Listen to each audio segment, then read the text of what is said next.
UFC 300 is finally here. Alex Pereira, Jamahal, Zhang, Yan, Gaethje, Holloway, all of the big fights. Probably the biggest card in the UFC's history at this point. Andy and Jim here to finish the story and break down all of and go through all of the fights. We've got a promo code, and we're going to do something fun. At the end, Jim and I are going to make up what our order of the fights would be. So we're going to take all the fights, we're going to break them apart, and then we're going to just put them in the order that we think you should do them in. So that'll be a fun little thing. But let's just get started right here. Jim, Deiveson, Figueiredo, and Cody Garbrandt. I'll let you go first. Who do you like in this one? Well, what I like is betting against Cody Garbrandt's chin. I really, really just think that these past two wins for Cody have set up perfectly for him to get W's. And now he's going against Deiveson, who is his second time at this weight class. I know a lot of people are drinking the Kool-Aid on Cody, but I just don't see his chin being back. What I also don't like is that Cody is feeling himself. And when Cody is feeling himself, his poor striking defense, which is already poor, goes right out the window. And he thinks that he's back. And this is not a situation where I want to be anywhere near Cody when he thinks he's still the championship fighter who has a chin. I mean, he never had a great chin. Fantastic chin, but I mean, Deiveson Figueiredo was way different than Brian Kelleher after neck surgery. I mean, that was the whole handicap. And if we go back to that Kelleher fight, his leg was absolute mincemeat. They were doing that interview in the cage, and he had a water balloon where his calf was. It was bad. And if that fight gets out of round two and Kelleher doesn't get clipped, who knows what happens. But this is a different beast. The fact that Cody called for this fight, I kind of think he bit off a little bit more than he could chew. I think he sees some weakness in Deiveson, and I like Figueiredo. I love this fight not to go the distance. Absolutely love this fight not to go the distance.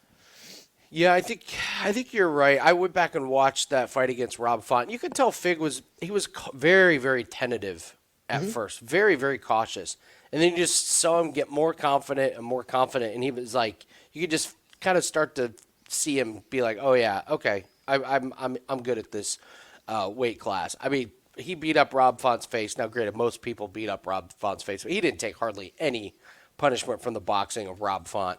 And I'm with you. I'm not really sure where the advantage Cody has. I guess one shot, maybe knockout power, but pretty hard to see Figueiredo getting knocked out, and maybe wrestling, but I think Fig can go toe-to-toe with Cody if Cody tries to implement some wrestling and some ground game. I think Fig's fast enough and, swift enough on the ground. I'm with you. I love Fig at this new weight class. We bet him against Rob Font, and I think I'm going to bet him again too. I think he's a little bit deceiving at this one. And you're right. I mean, the last two ends of Cody Garbrandt are like, not that impressive on paper. He's looked tentative too. I mean, Cody's changed his style as a fighter. Granted, going to decision in a wrestling match against Trevin Jones. I mean, look who he beat here. Trevin Jones is getting sparked in Cage Warriors. I mean, Truth. It's not a real quality win there. You know, he makes Kai France look like the biggest power puncher in the division. Gets worked by Rob Font. Rob Font's really not a finisher. He's totally content going the distance. You know, this is Sun Sao Hook. Hey, highlight reel finish. Beautiful. The best punches you'll ever see. But look, TKO this from one's Pedro bad. Munoz. That one's bad. Yeah, that's rough. Yeah. I just don't see it getting any better. So I like Fig. He's a steep price. You'd have to parlay him. But I think you're not wrong doing unders in this fight. I think Cody gets caught. Bobby Green versus Jim Miller. This fight has been, literally years in the making. So, you know Jim Miller's style quite well. You know him. And I'll start because I'll let you talk about Jim Miller. So, Bobby Green's the favorite, and I get it. You go, okay, Miller's getting up there in age, and, Bobby Green punching, okay, and he's pretty tough to take down, and I get it. So, I'm looking at Bobby Green's last few fights, and I'm not short notice. Makhachev, not throwing that one out the window. Okay, gets knocked out by Dober. Caught right on the chin. Okay, so we have the Jared Gordon head of clash. Not paying attention to that one. Tony Ferguson, everybody's beating Tony Ferguson right now. To me, I don't put a whole lot into that. The Grant Dawson, that was a 30-second fight. We didn't get to see hardly anything. He catches Dawson going in, and all of a sudden it's over. And then Jalin Turner, not only does he catch him on the feet, the ref apparently had ill will towards Bobby Green, but let Jalin Turner absolutely murder him on the ground. And that was in December. So when I'm looking at Bobby Green's, I'm going, is that chin okay? Because Tony Ferguson's not going to test it. We didn't get a chance to see it against Grant Dawson, but Dawson was going to wrestle. So the last couple pretty good strikers, Dober knocks him out, Turner knocks him out. All of a sudden, that's a lot of damage on that chin. So who are we to say that Bobby Green's chin is going to hold up fine if Miller doesn't, get to it and wobble him? So with Bobby Green, I don't agree with him being this big of a favorite. I just don't. I know Jim Miller's got a lot of wear and tear, but I don't know. I would be pretty terrified if I'm confidently betting on Bobby Green. Talk to us about Jim Miller. Well, Jim's really he's adapted his game, and that's something that you don't see older fighters do. That's where they get in trouble. You have to adapt your game. Young in Jim's career, he was the guy that would shoot for the takedowns. You'd see single legs and double legs, and he'd be taking the back up against the cage and really trying to push a pace and a wrestling pace. And what he's really done over his past 6 fights is kind of just say, look, this is where I'm good, and this is what I'm going to do. My body might not be what it is or what it was, but I can still win fights. He still has the experience and the skill level to win fights. And, taking away that high-powered young man's wrestling, he still finds ways to get these submissions and get these fights down to the ground. A lot of it is ankle picks off of a kick. He's really good at grabbing the leg and just tossing back. And once he gets in that top control position, he's pretty good to go. He's feeling great going into this fight. This is the big goal, was getting here. He's not retiring. He said it multiple times. So I don't want to hear anything about Jim retiring at UFC 300. It's flat out not happening. So again, still committed to the sport. Now, we just saw Bobby at the announcer's desk after this Jalin Turner knockout. How committed is Bobby to the sport? Why does Bobby Green fight? Bobby Green fights because Bobby Green likes money. Right? Bobby Green likes money. Always been that way. Bobby Green's last 4 losses, all by finish. Every single one. Okay? If this goes to a decision, I could see it being Bobby Green. But I don't think this fight's going to a decision. I really, really don't. If Jim is smart in this fight, he doesn't try to headhunt Bobby Green. He uses those calf kicks, which he's kind of went back to his past couple fights. A really good weapon that he had years ago. Had a couple injuries that were kind of nagging where he couldn't really throw them with full force, but that's healed up. And we saw him absolutely just butcher Gabriel Benitez's legs. He is going to eat up the front leg of Bobby Green because Bobby don't check leg kicks. He got that real wide boxing stance, and if he's smart, he doesn't even try to hit him in the head. Just beat up those legs, and the finish will come to you. Because I really have questions about Bobby's durability with his last 4 losses, all coming by finish. That Jesse Butler fight was amazing. I mean, I didn't like it for Jesse Butler, but that was pretty amazing. Yeah, that was a big bet. That was a big bet. That was a big bet. So I remember talking about Jesse Butler. Was like, well, he likes to wrestle and submit. And you were like, he ain't submitting Jim Miller. I'll tell you that right now. He might try to wrestle a little bit, but there's going to be no submission in that fight. He ain't going to submit Jim Miller. Oh. Yeah, I think the value's on the dog in this one for sure. Should be an absolutely great fight. Jessica Andrade and Marina Rodriguez, odds are pretty close here. I believe Andrade is minus 135. I think the odds are pretty indicative of what the fight is going to look like. I think it's going to be really fun. I think there's going to be a lot of action. I can't confidently tell you to bet on this fight, but for me, I kind of lean Marina Rodriguez. Not big, strong conviction. I think she's going to have the edge in the forward pressure and the volume. Andrade loves her counter punches, and she used him beautifully in her last fight against Mackenzie Dern. Mackenzie was wild. I went back and watched it. Mackenzie was coming forward, and Andrade didn't even have to really do much. Dern would walk right into him, and Dern was just so wild that Andrade gets credited with the knockout. And you look at Marina Rodriguez, and I think Marina Rodriguez is going to throw a little bit more volume. I think she's got a little bit more diverse strikes. She's got pretty good knees. She could throw punches at some different angles. I mean, what she did to Michelle Waterson was criminal. Michelle Waterson was absolutely beat up. Interesting fight because both these fighters losing streak and then they both win their last fight. But whoever loses this fight, they're looking at like a 1-3 or a 1-4 run. I can't bet on this. If you told me someone was going to get knocked out, I would believe you. If you said it was going to go the distance, I would believe you. I don't find any value in betting it. I think this is a sit back, watch, and enjoy. But I think value's on Marina Rodriguez. What do you think? I agree with you. We haven't talked about this fight at all either. So No. yes, I agree, Marina Rodriguez. I do think there's value on the under here. So the under 2.5 is plus 130 right now.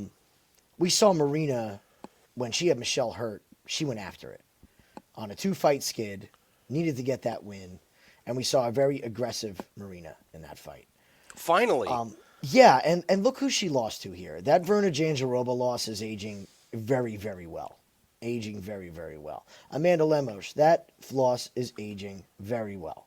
Okay, Amanda's proven to be one of the tougher. She went 5 rounds with the champ.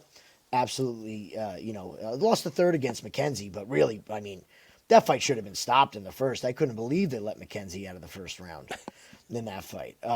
Here's the thing with Andrade. This is down a weight class. She floats between both weight classes. This is the lighter of the two. Look who she has lost to and beat. And tell me where you see a pure striker. I would say Amanda Lemos, and that was a standing arm triangle, kind of like a mistake, not something you normally see. Yeah. But the last really good striker that she fought, Valentina? Yeah, I mean, I would say Jan decent. Tatiana Yeah. Suarez is not a heavy striker. We just saw Erin Blanchfield striking. Mackenzie Dern throws with power, but she's not technical. Cynthia Calvillo was washed in that fight, and she was going to be washed the other week as well, but didn't make it to the cage. And look, Andrade, this high-paced fight that she was on last year, I think it's another OnlyFans fade. I think Rodriguez is more committed. Well, And it the was bottom also the line- divorce fade. Yeah, It was the divorce theory. fade. Remember, she Yep. was like, divorces Yeah. are expensive. Yep. The biggest thing with Andrade is she still has her chin straight up in the air as she runs forward and throws. Still. Yeah. Now she's fighting a pinpoint striker. Look, if Andrade hits on Marina, she can put her out. If Andrade runs in with her head up, Marina can put her out. We've seen it before. So I think there's value on this fight not to go the distance. I really do. I think both these ladies are going to have to try to, make their cases on this stacked card for a bonus and some recognition in this fight. So I expect to see fireworks. Yeah. You're right. Fireworks is probably the way to go in this one. The under. I can't pick a side, but yeah, under. I could. Yeah, more likely than not. You might be able to talk me into it. Jalen Turner and Renato Moicano. Oh boy, Moicano. I'm rooting for Moicano. I want to see another interview. If you didn't see Moicano's interview after his last fight, it is one for the ages. He's a riot. I'm going to let you go first here. Jalen Turner, Moicano, the line tells you that Turner's the favorite, and it does look like this is everyone's favorite parlay. Not everyone's favorite parlay piece, but people are loving themselves some Jalen Turner in this fight. It shocks me that they're loving themselves from Jalen Turner because Yeah. I don't even love Jalen Turner when he wins. Look, here's the fact. Jalen Turner's never won a decision. Okay? Jalen Turner, after round 1, is a different fighter. A totally different fighter than the one that walks through the cage for round 1. It's in every single fight. His output slows down. His takedown defense gets worse. His IQ is absolutely horrible. He will gladly just have close rounds over and over and over again, and that lets his opponents get back into it. Look, I know he knocked out Bobby Green. All right. Huge size advantage in that fight. Bobby has no threat of a ground game whatsoever. Turner could just open up. Turner didn't even have to worry about calf kicks in that fight. Nothing. Moicano is dangerous, man. He is dangerous. Now, with this being so late of a fight to put on here, it makes me a little worried that if it's not Moicano just trying to get his name on the card. But there's no way in hell I'm betting on Jalin Turner. Here's exactly how I'm playing this fight. I'm watching this fight, and I'm watching it end round 1. If it ends round 1, I'm betting Moicano right then and there. Okay. Because Turner is not getting up if Moicano can get this to the mat. He will ride out whatever time is left on the clock if he can get this thing to the ground. And I would not be shocked if he locks up a late round 2, round 3 submission on Jalin Turner. And we get our Moicano Octagon interview. I have live bet written down as well. That's my big thing, because if Turner has a good first round, man, you're going to be able to grab Moicano at plus 500. Yep. And all we need is a classic 1-1. So the classic 1-1 theory is when a fighter wins the first round and the second round, if it's not, it has to be just pure domination from the guy or the girl that won the first round. But judges love giving it 1-1 and seeing who wins the third. And this just doesn't work for Jalin Turner's fighting style. He's not the fresher fighter in round 3. We saw it against Dan Hooker. Still don't know how he didn't finish Dan Hooker in that one. But I'm with you. I think this is one of those where everybody puts Turner in their parlays. Turner almost gets him out of there, looks great on the feet, and then in the second round, all of a sudden Moicano's on top of Turner to finish the second round, and he's huffing and puffing, and you're like, oh my God. Mm-hmm. And all of a sudden the live lines are minus 115 both sides with money coming in on Moicano. Yeah. I think Moicano is 100% a live dog in there, and I love you. I like where you're going after. If this fight even starts round 2, you're betting Moicano. You have to. Turner's not going to win the third round. He's just not. Yeah. If he's up 2-0, he thinks he's up 2-0. He will gladly do the bare minimum in the third that he thinks he has to do. He's proven that over and over again. And that's a rule for me this year. Is I don't want to have my money on fighters that are not going to fight for my money. Mm-hmm. That are okay going to close decisions. I just don't want to be anywhere near it. Yeah. If you guys could do us a favor, hit the like button, leave us a comment, tell us what your best bet is, give us your predictions on some of these fights, tell us if you agree or disagree, and just hit the like button. It helps the algorithm out quite a bit. We're going to give you a promo code, and then at the end of the show, we're gonna break all the fights up and place them in the order that we would like to see them. Be a lot of fun because I'm throwing titles out the window. Oh yeah, forget about it. If it's a title fight that I'm not that excited to see, it's just getting stuck in the middle of the card. I don't want to start or end the show with it. So, Sodiq Yusuff and Diego Lopes. I will tell you, man, Diego Lopes, he doesn't have the best hair in UFC. It's top 3. Him and Damon Jackson, both looking really good with their hair. I'll start with Sodiq Yusuff here. 13-3, great record. I would say last fight against Edson Barbosa was one of the more profitable live betting fights I've ever had. Oh, yeah. Yusuff looked amazing in the first round, and then a couple minutes into the second round, you were like, what happened? He's dead. Mm-hmm. Like, he's not winning.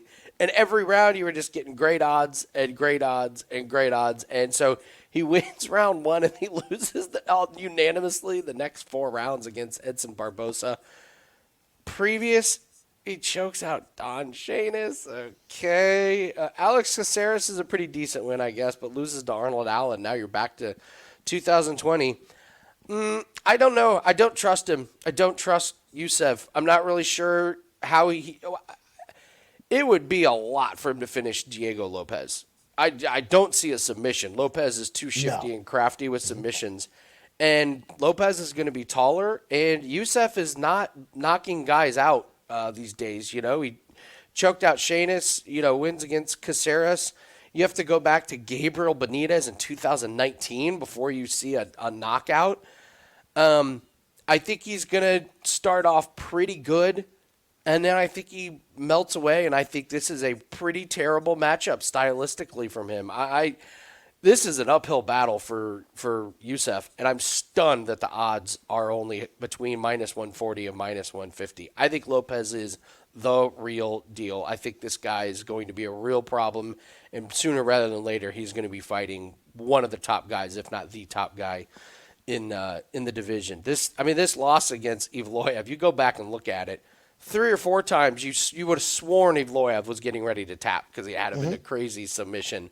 2 first-round finishes. I know Gavin Tucker, whatever, but these first-round finishes were very convincing and very, very dominant. And we saw his cardio against Evloev. So I don't have any concerns about cardio. I think this is Diego Lopes, and I think this is one of my favorite plays. All things considered, stylistic and the odds, you don't need a parlay piece. You can just fire away on Diego Lopes. That's how I'm looking at this fight. What do you think?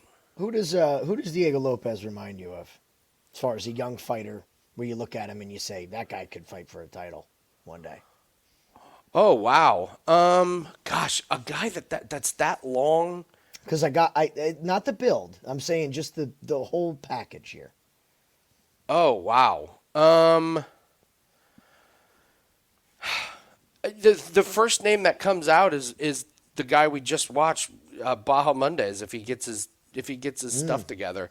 If he can figure out how to get just a little bit more meat on the frame, it kind of reminds me a little bit of Baja Mondays, where it's like, when that guy grows into his man body, you're not going to be able to bully him around, and his length and his power is just going to be too much. But who's jumping? Who are you picturing? You might think I'm not. Benoit Saint Denis comes in, takes a beating, shows toughness, right? Gets through it.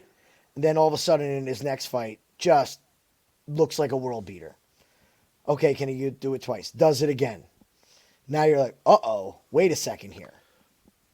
Finishing ability through the roof with this kid. He murdered Sabatini.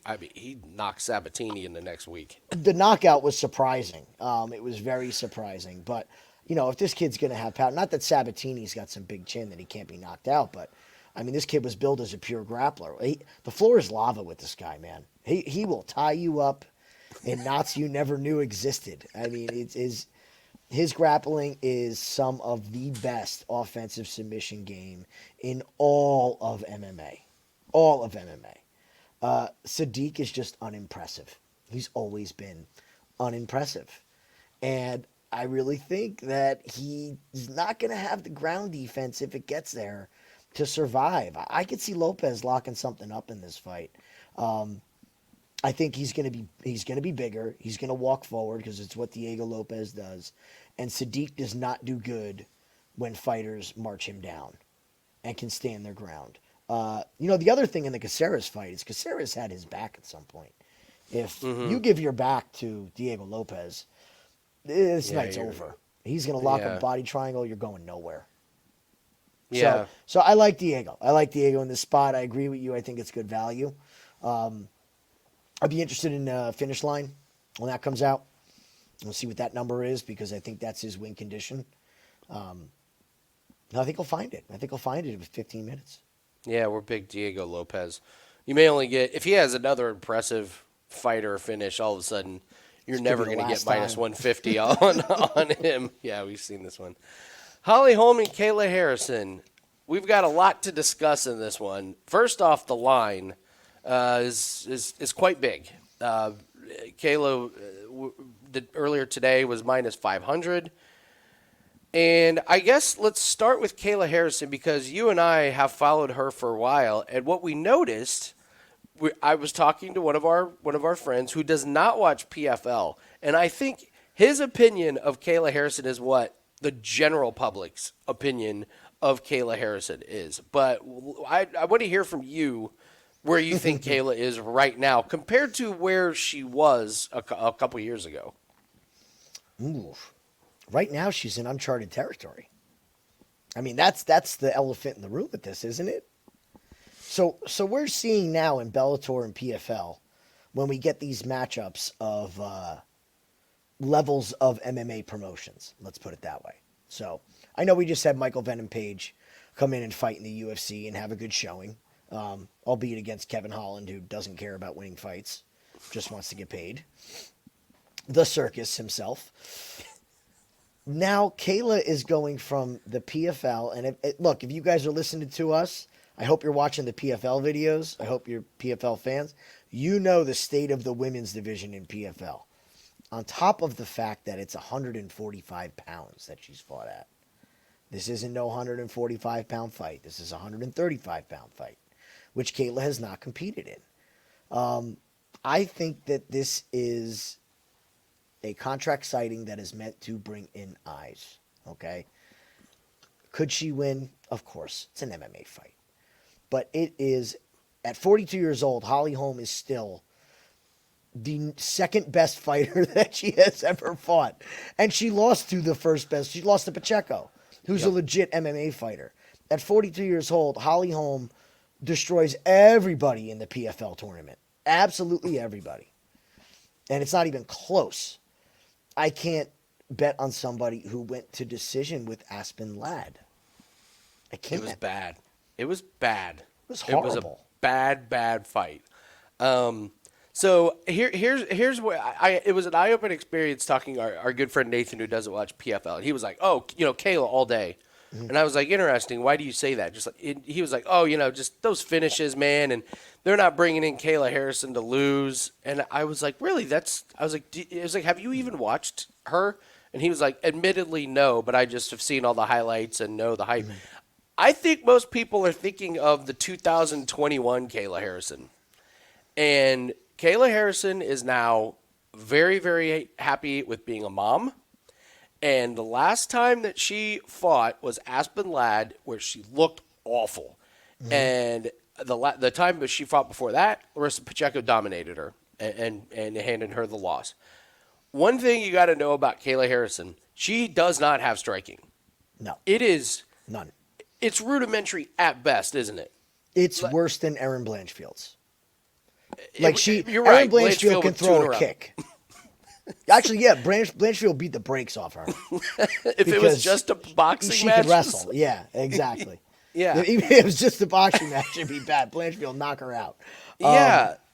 She doesn't even throw kicks well, if at all. Yeah. So you get Holly Holm, and I get it. Like, Holly looked pretty bad against Brenda Silva.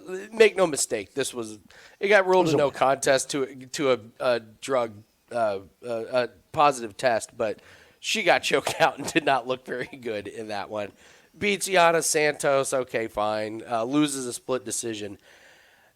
If Kayla Harrison doesn't get Holly Holm on the ground, this is a Holly Holm runaway.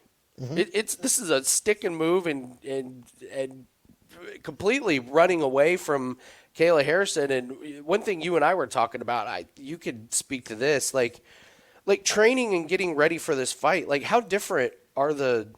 I would just think that Holly Holm basically has one thing to work on: don't get taken down. How can you not? Don't get her hands around you. Run, Forrest, run. Just do it. You can punch her all day. You can kick her all day. Just get out of there. But if you're Kayla Harrison, what are you training for? Like, what's the training against Holly Holm? I think it's an easier. Need to cut the cage off and get her up against the cage. I don't think she's going to land an open mat takedown. I really don't. Holly's too good for that. When Holly's been taken down, it's very rarely been in the open mat. Miesha Tate did it in their title fight. It took her to round 5. Holly made a mental error and got tripped in the center of the cage and got her back taken. But most of the time, it's not a blast double. And Kayla's takedowns are big, energy-using takedowns. It's not a technical single leg drag or, run the pipe. There's none of that. It's big judo throws, and they take energy. The other thing is the cardio. Yeah. What is round 2 going to look like? If I honestly think if Kayla does not finish her in round 1, this is Holly's fight to win. I think she runs away with it the next 2 rounds. Yeah, I like Holly to it. And now you add in the great price. And then now you add in it's coming the down. Great price. Yeah. It's coming down. Yeah. It was up to minus 400 about, a month ago. Mm-hmm. And we've been staring at it ever since. Yeah. I think the value is absolutely on Holly Holm, and I'm just not sure where all the love for Kayla Harrison is coming. It can't be from somebody that watched her last fight. There's no way. If you go back and watch that fight against Aspen Ladd, you're like, oh my God, this woman's going to be a minus 500 against Holly Holm. No chance. No chance. You got to remember what Holly too. She's 42, but she's not a mom with a family. This girl trains all day. It's all she does. It's all she does.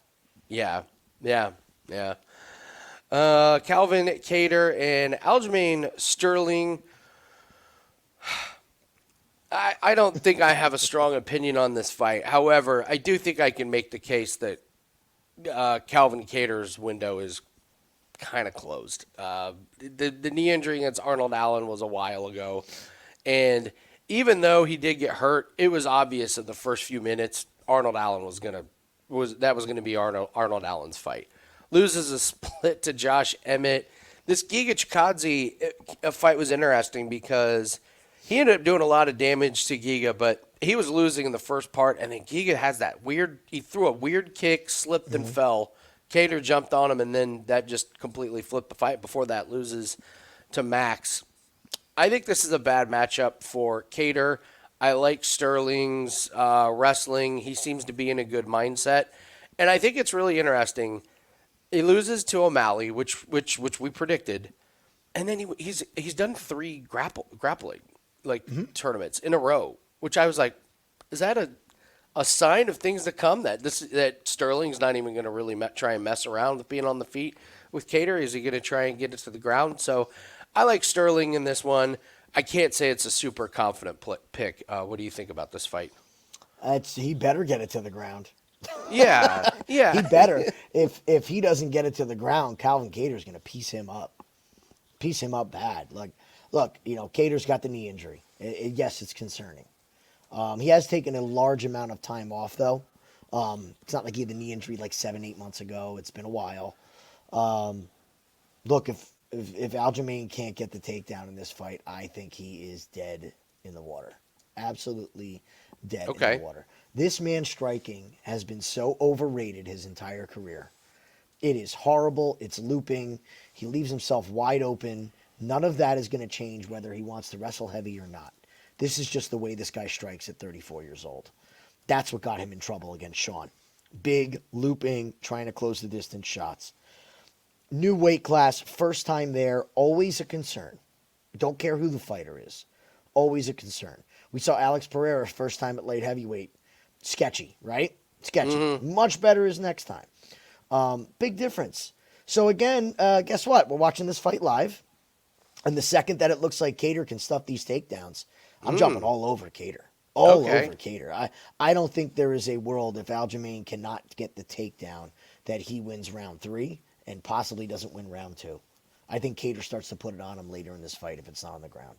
Okay. But if he gets to take down the first round and you see Aljamain getting his wrestling going and the cardio's holding up, you don't even think about betting Kattar. But it's contingent on him getting it to the ground. That's a very simple fight in my eyes. Yeah, you're right. I don't know. Those grappling tournaments, I don't know why they stick out to me. They could mean nothing, or it just could be him just trying to be in shape and be active or whatever. But they get paid for those too now, don't forget. I know they're part of the. Yeah, it's a good little side hustle there. Yeah, a couple grappling matches between a fight. Yuri Prochazka and Aleksandar Rakic. This is a stay away. Don't bet your money on this fight if I've ever seen it. You got guys coming off of injuries, bad injuries. Rakic's injury was really terrible to watch. Yeah. And this was a long time ago. I mean, we're almost coming up on 2 years here. And before that, wins over Thiago Santos and Anthony Smith. Loses to Ozdemir, and then who is this? You don't remember Jimmy Manoa? I do not, man. Boy.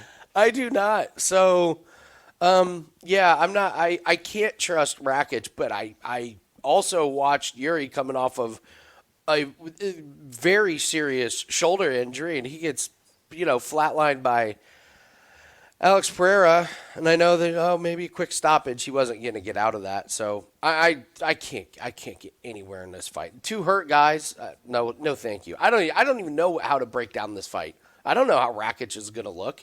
Probably slow, methodical, probably Probably pretty boring. Yuri, I didn't think Yuri looked good at all in his last fight. That shoulder surgery, man. You remember when he first injured the shoulder and they came out and they're like, this is one of the most serious shoulder injuries you can ever have? I don't see how you can trust any guy. I don't know, maybe under, but I'm not taking an under in a Rakic fight against a Yuri that doesn't look 100%. I don't know. I'm probably the wrong person to ask about this one. What do you think? I don't like this fight. You're on the right path as me. You're about to join me on my path here. I think this is an under. This is a fight doesn't go the distance. And it's all predicated on one side of the card here. It's all from Yuri. Like, is Rakic going to absolutely push a blistering pace? No. He's going to make him chase. He's going to make him basically just chase him down. But look, Yuri is going to chase him down literally and figuratively. He'll be wide open for shots. Rakic is a great fighter going backwards. He's an excellent counter striker. I think you get all your finishing side that you need from Yuri. If he wins this, he wins it by finish. He also could be just absolutely washed and just get smoked coming forward. So only way I would play this would be under. Other than that, I do not have the stones to pick a side in this fight. No way, no how. Yeah. No, I'm not playing. I don't even think this fight could be pretty boring. Maybe I might be surprised, but I think there could be some booze in this fight. I think it could look a little bit slow. So, Bo Nickal and Cody Brundage. Fight goes the distance. Fight. No, hey, listen, fight goes the distance. Bo Nickal, you can have him for minus 2,500. I think the only way to do it is play the under. It's minus 270 under 1.5. Listen, what breakdown do you need? Cody Brundage gets the absolutely ridiculous win against Jacob Malkoon, thanks to our good buddy Mark Smith. We've been over that 100 times. Body slam Zach Reese, newbie off a Contender Series, just made a bad mistake. And then Bo Nickal, I don't know. If you want to poke holes in Bo Nickal, I mean, beating Jamie Pickett and Val Woodburn is not exactly a recipe to be a minus 2,500 favorite. He's not going to end his career undefeated. He's not going to end up his UFC career. Is Cody Brundage the guy to pull the upset? I don't know. We've seen stranger things happen, maybe. I just think it's an under because if Brundage is going to win, something weird is going to happen early. And you could absolutely see Bo Nickal being on Cody Brundage's back within the first 30 seconds, and all of a sudden there's a choke going in. I think under 1.5 is the only way to play it. What do you think? I think Cody is going to fold up like a cheap suitcase. Okay. He is going to take his ball and go home the second that Bo Nickal gets his hands on him. It's going to be over. That being said, Bo could get clipped. It's MMA, right? Yeah. It's MMA. But this is 100% the setup fight of all setup fights where the UFC wants Bo Nickal to win. And they want him to win in round 1 by finish. They want to put this kid on the map because they will spoon feed him a title shot the second they have the chance to. And that's when we'll fade Bo Nickal. I just don't see where Cody wins this fight. I don't. I don't think. I didn't see where he'd win against Malkoon. I honestly didn't think he was going to win against Zach He's just Reese. Another one of those guys. When you pull the trigger, he just dodges the bullet. I don't know. Yeah. I don't know where or how, but look, I think the mental game of Cody is very poor, and how could it not be poor when once he's standing across from Bo Nickal. Crowd's that explosive takedown comes at him. Yeah. Look, he got out-wrestled by Sodiq Dumas and blew his gas tank with Sodiq Dumas. What is going to happen? When Bo gets his hands in this kid, he's going for a ride. And it's going to be over from there. Hey, fight ends in round 1, under 1.5. You could take the 2.5 and put it with another fight. That'll get your line down. I don't think there's a snowball's chance in hell this fight starts round 3. No way. I don't think Cody has the cardio. Yeah, well, you're right. Not going to happen. Yeah. So that's how I would play it. You can't play Bo money line. So. Charles Oliveira and Arman Tsarukyan. This should be an amazingly fun fight. I'm going to let you go first on this one. What do you think? Charles Oliveira and Tsarukyan. What a great fight. Boy, a lot of trash talk in this fight too. Of all the fights on this card, this one ended up being one where they're slinging ammo back at each other. Wouldn't have picked that one. Yeah, every other day there's another tweet from one of them getting the other one riled up. Look, this is Arman's chance to fight for a title. If he beats Charles Oliveira, he's probably considered to be next in line. At that point, you can't really deny him. This is the Charles Oliveira who's been there, done that. Look, can't bet on Charles Oliveira. Just can't. Can't bet on Arman Tsarukyan. Just can't. Yeah. I think it's a Charles Oliveira fight. You take this fight not to go the distance. And I'm looking for overs. I'm trying to see what we can have for overs in this, but Charles Oliveira is just a firefight. Every single one of his fights become a firefight no matter what. Mm-hmm. When he fought Gaethje talked about being patient and this and that and the other. Next thing you know, it's classic Justin Gaethje. Absolute firefight. Against Islam. He comes out he turns Islam into just an action-packed, striking beast in this fight because that's the way Charles fights. So I think this is a no distance. Parlay this. I have actually bet this in a parlay with my own money. And that's it. I'm not taking a side. I would love to see some fresh new blood at the top of this division. So I would like to actually see Arman win. I'm interested in that fight, him against Islam. Yeah. I don't know if I want to see Charles versus Islam again. I don't want to keep doing the same thing over and over again. Yeah. What's the rule? You get Oliveira plus money? I mean, against Can't anyone hate except it. Bogachev. I think. I mean, there's a difference between the wrestling and submission. I think Tsarukyan probably has better wrestling, but once they get into the scrambles and it gets on the ground, I think it's Oliveira all day. I think he's fast enough to all of a sudden rip It's a very good point. arm bar or a choke or something. So I'm with you on the under, though. The under is the way to go. These guys are going to go for broke. Yeah. And either one of them's going to do something on offense that catches the other one, or they're going to try something and make a mistake and the other one's going to catch them. But both of these guys know you're going to have to be aggressive to win this fight. This is not a tentative fight. No. You just can't be. You can't hold. Tsarukyan can't just hope to hold Oliveira and grind out wins. And Oliveira, that's just not his style anyway. So I'm with you. I think the under is probably the best way to go. But I don't know, man. Anytime I get Oliveira plus money, that's been It's juicy. Gem. It's tasty, man. Yeah. So BMF title, Justin Gaethje and Max Holloway. I believe money's starting to come in on Max Holloway. To me, it's pretty simple. It just comes down to the power of Gaethje and the volume of Max Holloway. Whoever wins their battle better ends up winning. If Holloway wins, I think it's a very bloody, brutal fight goes the distance. If Gaethje wins, it's a crazy knockout. I do like Gaethje's kicks. I think he's got a little bit more different. I think he's got some different striking, but Holloway's volume and cardio is just nonstop. I will ever so slightly lean to Holloway. I think mostly because of the plus money. I said this same thing against Gaethje and Poirier. I was like, I think these guys are so evenly matched. Whoever's plus money, I'll just take that one. So in this fight, if it's Holloway plus money, I think I'll take it. I'm probably not betting on it because this may be the fight I'm most excited to watch. But I like the reach. I like the height. I think Holloway's a little undervalued here, so I'll take Holloway maybe by decision. It's gonna be hard for me to see Holloway knocking out Gaethje. Gaethje's just so tough, and that's not really what Holloway does unless he's beating the corpse of Korean Zombie. Then he can get a knockout. But what do you think about this one for the BMF title? I have had an opinion on this from the second that it was announced. Yeah, you really have. You really have. I love Max Holloway here.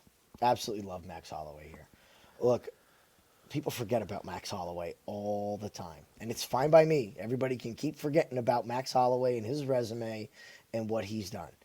And he's done it down in this lower weight class where he's not even been able to pack on any kind of muscle or strength train or anything. The guy has some of the absolute best boxing in all of MMA. It is slick. His head movement is great. He is as tough as they come as far as that goes. And now you're going to actually let him pack on muscle and fight. Look, let's face facts with Justin. He's a wild man. He is not a technical striker at all.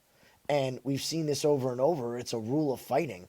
Straight punches beat round punches 90% of the time. The quickest way between 2 points is a straight line. And I could just see Max touching Justin. Now, what worries me is that if Gaethje does get these leg kicks going, because this is going to be different than the Volkanovski leg kicks. These are going to hurt. They're going to do damage. But we've seen Max be able to fight through that before. I feel like everybody was on Gaethje when this fight was announced, and now you're starting to see, when people are looking into this fight, you're seeing money come in on Max. When this was first announced, it was, and other than the fact that it's 5 rounds, Holloway's not going to slow down. He's not, unless he's damaged. Absolutely. He ain't slowing down. He's going to have to be face down in order for him to slow down. He's not. How many times have you seen him in round 4 crank it up? He's like, okay, I only got 10 minutes to go. Now I can empty the tank. And Justin's got great cardio too, but I think the technical skill level is on the Holloway side. And in a 5-round fight, I want to lean towards that. So I'm going to stick by my guns here and still pick Holloway to win. It's still a playable number. Look, anything above minus 120, I think plus 120, I think you can play on Max. That's my threshold. That's where I feel comfortable. All right. I promise you guys a promo code. It's a great week for this one. It's UFC 300. It's the Masters. I'm having another great golf year. We've never had a losing golf season, and we're number 1 at Wager Talk in 2024 in profits, winning percentage, ROI, everything. So if you want to use the promo code Andy, actually that promo code's wrong. Hold on 1 second. It's Andy7. Gets a 7-day pass, $30 off. You get all sports. We've got NHL plays, NBA plays, MLB plays. So we've got a really, really good card going. We're off to a 3-0 start in MLB, number 1 in NHL. Just really, really great year. You also get lacrosse plays. But more importantly, got 5% play in Masters, 5% play in UFC 300. So Andy Lang, wagertalk.com. We're number 3 in all units on the website for 2024. So really, really proud of the work that everyone's been doing, and I expect another big week. So take advantage of that. That way you can get all the plays in all sports. Instant $30 discount on checkout. All right, getting into the co-main, Weili Zhang and Jan. Zhang's obviously the big favorite. I have this one circled as the one that kills everyone's parlays. There's going to be a couple. It's a big pay-per-view. We know this, that there's just going to be some fights that don't go everyone's way. So allow me to just make the case, because I know everyone is – I know I'm on an island on this one. So gets finished by Esparza, loses a close split to Marina Rodriguez, beats Mackenzie Dern, and absolutely knocks out Andrade. I know we didn't get we didn't get a big chance or a big sample size to watch her. I thought that start of that fight, she looked incredible. Her striking was lightning fast. It was very, very powerful. I think she's made some really, really big improvements since these two fights. And what I was talking to you earlier. I mean, look at the historical and cultural implications on these two. And what I was telling Jim is, I think I can make the case that these two are probably training the hardest out of anybody on this card. Like if you ranked who's training the hardest, these two might be 1 and 2.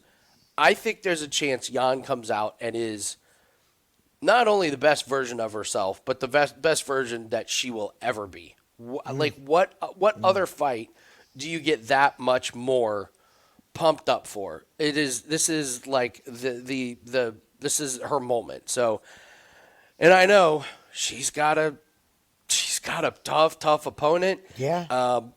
But she went to decision against Lemos, and Lemos held her own. That was not like a complete ass kicking from start to finish. Like, it was a great performance. She looked dominant, but Lemos had some moments there.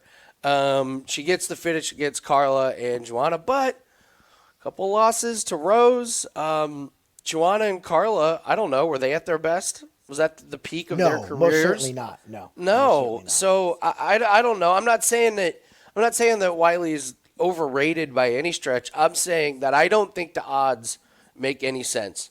And I think going into this final round, if it makes it that far, everyone that has Zhang in their parlays are going to be very, very nervous. And I would love to be holding a plus money ticket. I think Jan's striking is going to catch Zhang off guard. I think Zhang is going to need to wrestle and have control time. And if she doesn't, I think Jan causes her a lot of problems on the feet. I think that striking in the power and the speed is going to catch Zhang off guard.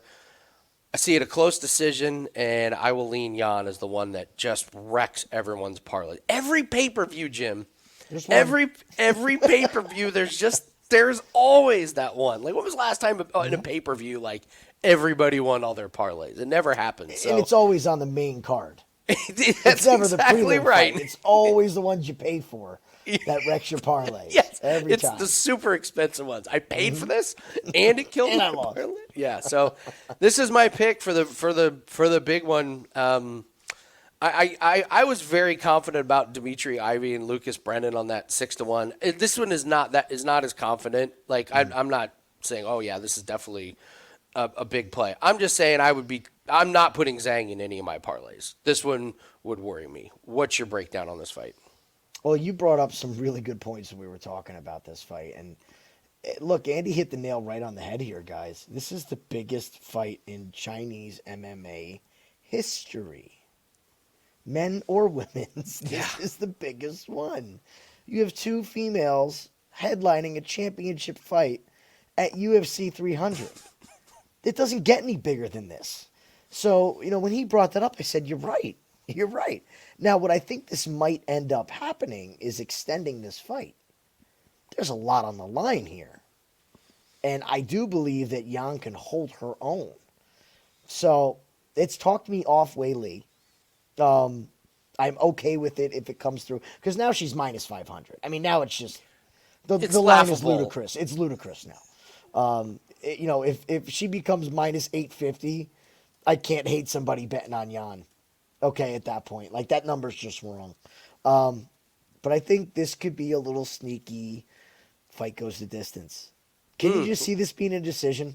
That's what I think. Enough. Yeah. I think everyone that has Zhang, it's going to be going into round 5, and the rounds are super close. You're going to be like, well, Zhang clearly won round 1. Jan came back and won round 2. Rounds 3 and 4, I don't know. And it's like the crowd's standing, their faces are welted up and beat up, and it's like, oh my God, this is like fight of the century. I absolutely could see that happening. And if you look at Weili, if you pull up Weili's record real quick, you'll see that she has these past 2 finishes, but like you nailed it. Carla Esparza was not the same fighter. That was a lamb to slaughter, that fight. Like that. Yes, that's one of those fights that you look back and you say, "Why didn't I mortgage my house on?" That was a mortgage bet. That was a mortgage bet. Yeah. The one before it as well. Who's it? Joanna. I mean, again, rematch knocks her out cold. Joanna retires after that fight. So her finishes are coming against these ladies that have been there a while. When she's fighting them when they're in their prime, Joanna, decision. Even Tisa Torres, decision. Tough fighter, always goes to decision. She loses to Rose twice, but then goes to decision. There, so you got this record a little bit with decisions with Weili, and I think her becoming a more complete fighter and engaging in the wrestling is also going to lend to this fight going longer. She's not going to stand there and just firefight if she's losing. She will go to the wrestling, and that'll kill some time. Mm-hmm. Yeah, I'm excited for this one. It's going to be a killer fight. I could not be more excited to watch this fight. This has got epic fight written all over it. So, all right, guys, we're breaking down the last fight, and then Jim and I are gonna try and make our own UFC 300 card. We're gonna do the order differently. See how good we are at building the order of a card. Hit the like button. Tell us what you like in the comments section. Love to see what you guys are betting on. Tell us what you agree with or disagree with. If at all possible, attempt to keep it slightly respectful. if possible. If you can't help it, then I totally understand. Alex Pereira and Jamahal Hill. I will let you go first on this one. What do you think? Well, the fight that we never wanted, folks. This is Not, our main not event as the for main UFC one, 100. not as the main event. Look, the UFC tried multiple different things to put as the main event, and this was I have a feeling that Dana, they were just sitting there like, who do we have left? Who's left? We're out of fighters. Like, everybody's injured. People are taking time off. They had to throw. I can't wait to see what Jamahal Hill's getting paid for this fight, because they had to throw a stupid amount of money to get this guy to take this fight after this Achilles surgery. Look, I'm a Jets fan. I've been through an Achilles injury. You're not going to... Look, Aaron Rodgers still ain't running full speed. Okay, and I know he's older and all that stuff, but it is one of the more serious injuries that you can have as an athlete, period. That in your neck and your back, to me, that's the three that you may never be the same from. This is also a revenge spot for Alex Pereira, because Jamal's the one that took the title from Glover. So there's a thought in his head that this is for Glover, and you know that he treats Glover like a second father. Style-wise, I think Pereira is a little bit more diverse in the striking, and he's more of a specialist. I went back and I watched a lot of Jamahal Hill, and he has some very, very big defensive errors that he makes, and nobody's been able to take advantage of it yet. But this is not the man that you want to have a low guard against. This is not a man where you want to exit the wrong way after your combinations, because Pereira is a bit of a supercomputer when it comes to striking. He just downloads information and finds the opening for that lead left hook and that calf kick. And once he has your timing, he is perfectly comfortable to just sit there. And nice even pace. I thought he looked much improved at light heavyweight from his first fight to his second fight. I think he's really kind of taken a little bit more time and grown into this weight class. So that's where I'm at on it. I like Pereira just because I can't bet on the injury recovery for Jamahal Hill. I just can't. I can't believe this isn't the number one thing that people say about this fight. It blows my mind that you're going to say, wait a minute, Jamahal Hill's fighting like less than 10 months after an Achilles injury? And who's he fighting? Oh, Alex Pereira, who loves leg kicks? I can't believe this isn't the very first thing that people... I thought it was a joke when they announced it. I was like, Jamahal Hill's not fighting at UFC 300. In the fall, he said he was excited to get back to training in 2024. And if I tried to look him up on social media, and let's just say he doesn't look like he's in shape. I saw a great video on Twitter floating around of some of Jamahal Hill's footwork against Glover Teixeira, and just those skinny little legs and his feet tripping over himself. It's a pretty funny video. I think it's Alex Pereira all day. All day. Guys lost to Israel Adesanya in the biggest fight of Adesanya's career. That's his loss. I will also say, is it okay if we just say we're not that impressed with Jamahal Hill's wins? So he loses to Paul Craig, beats Jimmy Crute, who's not in the UFC anymore. Thank God. He beat Johnny Walker, who's 4-5 or 5-4. Yeah. It was like around 500. Thiago Santos, Andy's who favorite isn't fighter. in the UFC anymore, and then he couldn't even get Glover Teixeira out in Teixeira's retirement fight. What is impressive about these wins? These are not impressive wins. OSP, congratulations. I'm just I don't know. It feels like Jamahal Hill has just been completely fast-tracked to one of the greatest fighters that the UFC has ever seen. And I'm sorry. I can't go there when you beat Jimmy Crute, Johnny Walker, Thiago Santos, and then Glover Teixeira on his retirement fight, and you couldn't even finish him on that one. And that was before an Achilles injury. How are you going? The thing about the Achilles injury, it's it's a combination of these things. It's like ACL where, okay, your ACL is healing up, but now you've been favoring your other leg so much that your other leg now has aches and pains. I've been through ACL surgeries, and they're a nightmare. I have friends who've been through Achilles injury. I have a buddy who played in the NFL, had multiple Achilles injuries. It was a year before he was out back on the football fields. I don't see how you get back into fight shape less than, like you said, Aaron Rodgers is barely run. And to me, I don't even need to get into the fighting styles. Just like Jamahal Hill's not going to be in shape. Yeah. His legs are not going to be able to withstand many of those leg kicks, and I just don't think Pereira's. I think Pereira. I've seen Pereira get tired. Jamahal Hill's not going to be able to push his cardio. Not with him not being out of shape. Mm-hmm. So you saw it against Glover. I mean, like, look, there's that famous gif of Hill getting the water on his head with all the blood running out of his hair. He was smoked in that fight, and he was beat up. And that was a 42-year-old Glover Teixeira. The other thing nobody's talking about, along with the Achilles, is that he was booked to fight Anthony Smith, and they had to cancel that fight. Why? Because he wasn't healthy. This wasn't like they didn't cancel it to book him at 300.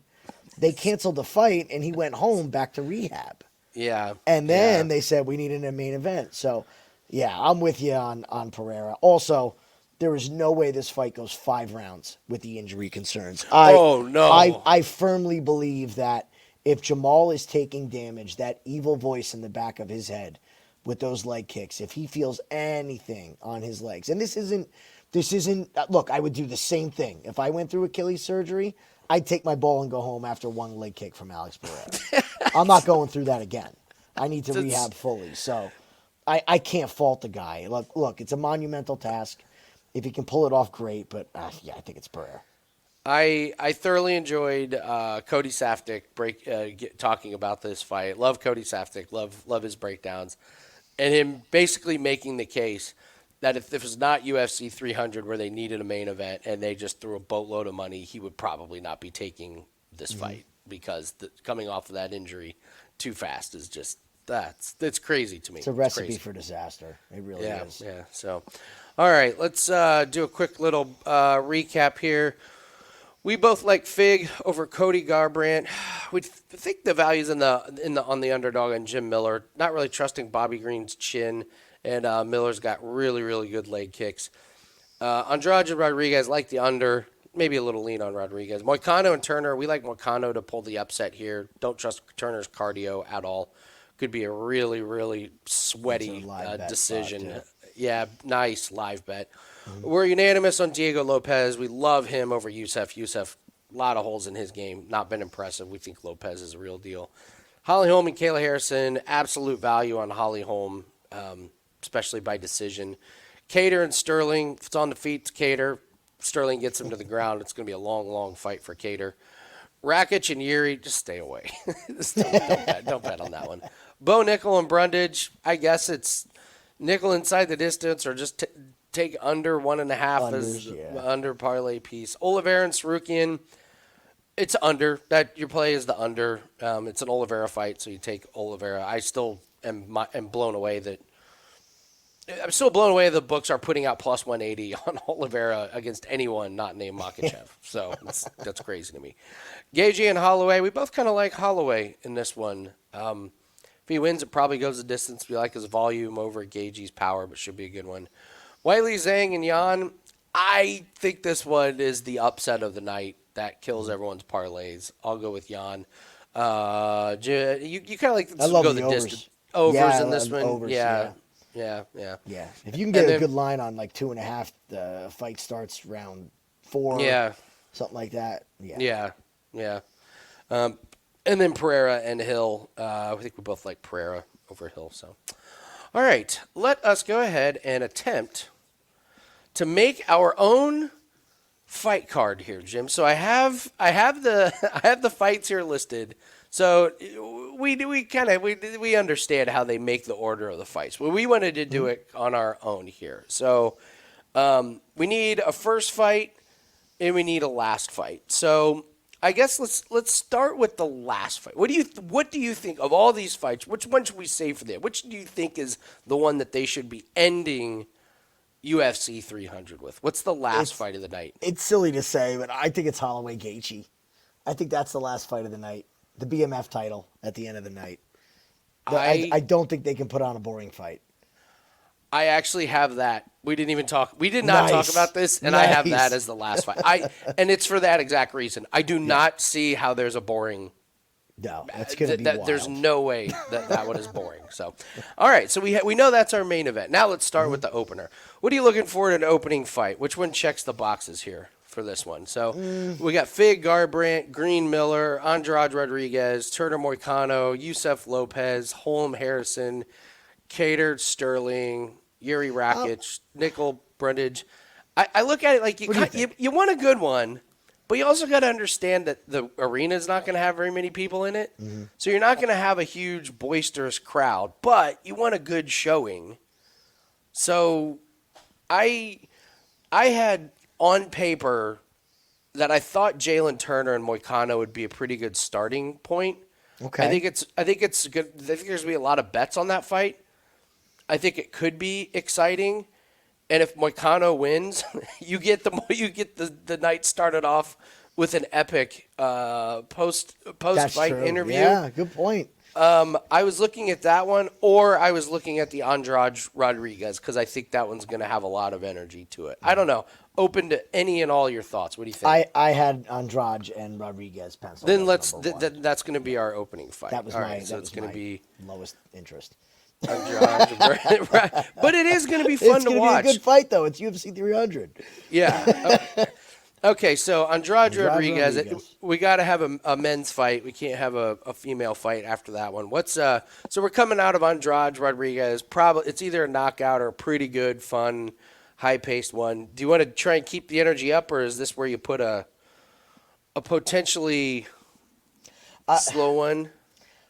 I got to put. Personally, I think it's Bo Nickal and Brundage because there's no reason for that to be any higher on this card. Okay. That's my opinion. If you have another one, let's see what you think here. I would say either Bo Nickal and Brundage, or I would go. I might go Turner Moicano there. Let's go Turner Moicano. Let's go Turner Moicano. I will tell you, I agree with you that the Nickal Brundage has no business being on the main event. However, in a packed arena, no matter what happens in that fight, it's going to get a bigger reaction from the crowd. True. Like, if Brundage loses quick, people are going to go ballistic. But if Brundage pulls the upset, you want the crowd. You want a big crowd there. So that's kind of where I was going with that. So Turner Moicano. All right, next one. So we've got striking with Andrade Rodriguez, Turner Moicano. My guess is there's going to be some ground game on that one. Could be fun. I still don't think we need to use a women's fight. We need another men's fight here. You think this is where we put maybe Yusuff Lopes? Bingo. Yeah? Okay. Bingo. Exactly where I put it. Yep. Mm-hmm. Okay. Yusuff v. Lopes. Now we get to see a good up-and-comer Lopes. Mm-hmm. It's a showcase fight right there. Showcase fight, yeah. All right. All right, last fight of the early prelims now. Okay, early prelims. It's not Weili or Jan. It's not Oliveira Tsarukyan. I think it's I put Holm and Harrison there. I know you want her. I know you want to build Kayla, but you have to look at what's left here. Just where do you put it? You know? Yeah. Where do you put it? Yuri and Rakic? You go Yuri Rakic? I think Yuri Rakic fight may suck. I think that fight it may suck. So I think you tuck that one on the prelims. Let's go Yuri Rakic. You want to do that one? Okay. Yeah. Let's get that out of here. Rakic, get that one out of there. Okay. All right. So now we're moving on here. So we're coming off of prelim opener. Yeah. So nominees for me would be, I think this might be a perfect spot for Fig and Garbrandt. Yep. Yeah. Yeah. Yep. Yeah, v. Garbrandt. We're starting to build up here. Opener. Garbrandt. Yeah. Very, very. So you very get your, very you get likable your fight. quick knockout. Could be right? a finish. Yeah, man. I think this is where you put maybe Kayla and Holly. Holly Holm. Okay. Right after your flash knockout, you kill a little time. Holm and 50 Harrison. minutes. Okay, good. The other one that we're gonna have some trouble with is this Sterling and Cater, because if Sterling dictates pace, like we're gonna have to put like an exciting one around the Cater and Sterling one, because if Sterling gets us on the ground, you're gonna have some pretty big dull moments in it. So. So coming off of Holm and Is this- Harrison, probably Is not this where you Cater put Bo Sterling. Nickal? Bo Nickal, or I hate to say it, but is this where you put Jamahal Hill and Alex Pereira? That's not going to Yeah. be my main event. That's not going to be up there to me. I actually think you're right. I think you're right. I don't think this Pereira Hill fight's going to be exciting. I'm not into it. I think I'm just not into it. from a viewer perspective, this is way down the list of fights that I'm that interested in. Stylistically, I don't think it's that exciting. I don't want to see an out of shape Jamahal Hill lumbering around the ring, huffing and puffing. So I think you're right. I think that's a great spot for the Pereira Hill fight. So up next, Cater this- and Sterling. I think it's Cater and Sterling. But yeah, I do. I think it's Cater and Sterling. Cater and Sterling. All right. I'm going to rant for a second on this. Yeah. How this next fight that I am going to suggest that opens the pay-per-view is not the opener of the pay-per-view. I don't know what UFC is doing. I know which fight you're going with, and You already know because we spoke about this one before. It's atrocity. yeah. It's how? How do you Yeah. not have Jim Miller I don't opening know. the card at It's UFC 300? It's laughable. It It's is an absolute absolutely joke. laughable. Yeah. An absolute joke. Like, Miller and Green's the opener. yeah. It probably is going to be a fun matchup, and the crowd is going to go ballistic for Jim They're Miller. gonna Who go doesn't nuts. love Jim Miller? So, all right. So now we have our Green and Miller. I think we need to hit him with the Zhang Weili fight here, coming off of Green and Miller. Well, 3 left or what? So What's our we've other got the option? main event. We got the main event that we that we Oh, already Oliveira know. Tsarukyan. Okay, I can Yeah. get behind that. Yeah. Yeah. So Mm-hmm. we come with Zhang v. Zhang v. Yan, because I think that Green and Miller fight, it's going to be a lot of fun. If Bobby wins, it's probably by decision. If Miller wins, he could clip Green, and then we get Zhang and Yan could bring the crowd into a complete frenzy if this Yeah. fight is absolutely amazing. And I think this sets up perfectly for the Bo Nickal fight right after this one. Nickal v. Brundage. Hopefully the crowd is excited after that, and then we do Oliveira, right? Yeah, you got to do Oliveira. Yeah. Oliveira v. I mean, we still end up with Nickal high on the card, which I'm not a fan of, but I don't think I would love to put the Miller fight above the Nickal Brundage fight, but I think him opening the card, Green and Miller, is just such a great way to start. How do you not have Jim Miller on? It's so I great. couldn't believe it when they did that. I was like, you're good. Like, for a sport that really acknowledges history, you're not going to put the guy that was on 100, 200, and 300. Well, He think about doesn't it get this his way. ovation. It's We crazy. talk about sport records. You know, Andy does the Unbreakable Sports Record Hall of Fame. Yeah. This is an Unbreakable Sports Record Hall of Fame. There will be Who's gonna absolutely be on- 0 fighters that will be on UFC 400, 500, and 600. Okay? It's not going to happen. So if we start this time, it would be Nickal, Oh, it'd be 3. 300, 400, 500. Who Yeah. on this card could do it? Nobody. Nickel? Nobody Lopez? wants to do it. Nobody. Well, I know, but They make nobody's too much gonna, money now. They make too nobody's much gonna, money. Like who None of who's these on guys are this going to card fight is till they're like 42. I was gonna say, who on this card are you like, they got 30 more fights left in them. Holly Holm. Holly Holm will be there still fighting away. It's Holly.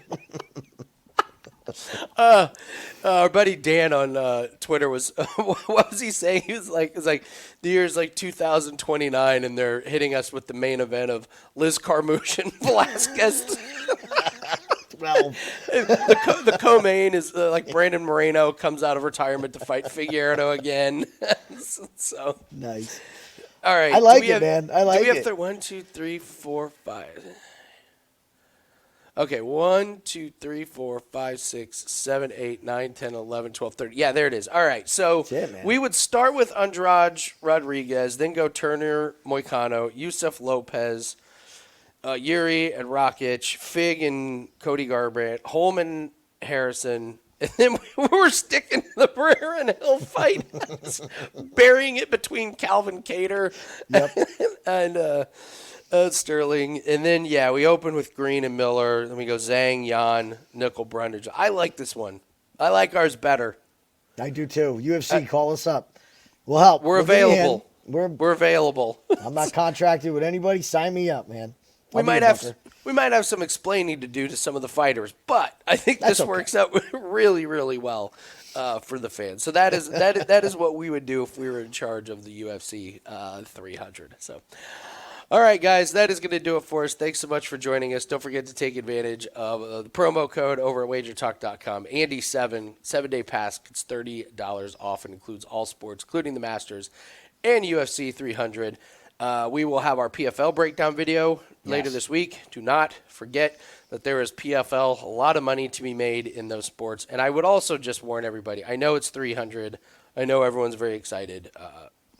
If you hit a bet in the MLB tonight, it spends the same as a bet on UFC 300. You do not have to go crazy. There's a lot of fights. And just because it's UFC 300, don't overextend yourself in your bankroll. So. All right, guys, that's going to do it for us. Hit the like button, leave us a comment. Good luck on your plays, and we will see everyone on the PFL video. See you next time, guys.